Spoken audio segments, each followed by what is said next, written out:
Tonight, a Houston cyclist sharing video of his close call on one of the city's busiest roads and sounding the alarm about aggressive drivers. He and other cyclists say they are frustrated after seeing recent headlines about cyclists being hit, including one killed while on a group ride this week. Adam Bennett joining us live in West Houston tonight. Adam, that cyclist says that type of driving is becoming the norm.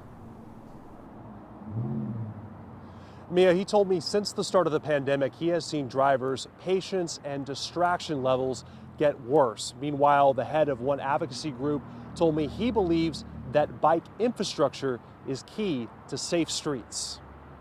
For the last few months, Alex Maldonado has lived without a car and gotten around Houston exclusively on two wheels. It's a roller coaster ride. Last Sunday afternoon, Maldonado was making his 6.5-mile ride home from work, heading westbound on Westheimer. By the end of Midtown, heading into Montrose, that's when a lady became impatient with me, started honking at me from behind, as opposed to getting around me in an empty left lane. And so she eventually gave in and took that lane, passed me dangerously.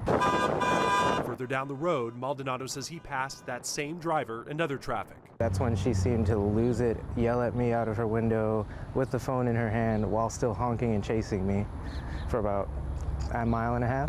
Call the cops. Maldonado eventually got away. We shared the video with the executive director of Bike Houston.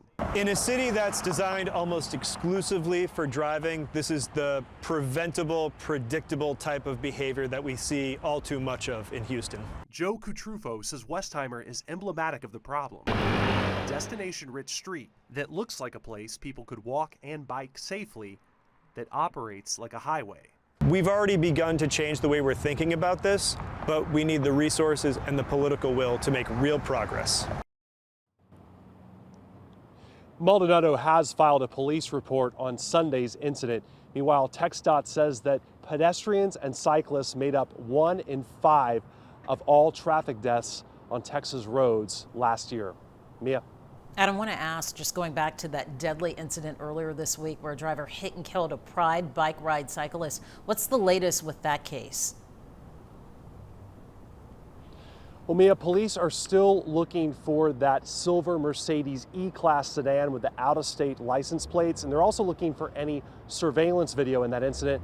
They're asking anyone who knows anything to call either Houston Police or Crime Stoppers. Mia. Someone out there knows something. Let's hope they come forward soon. Adam Bennett tonight, thank you.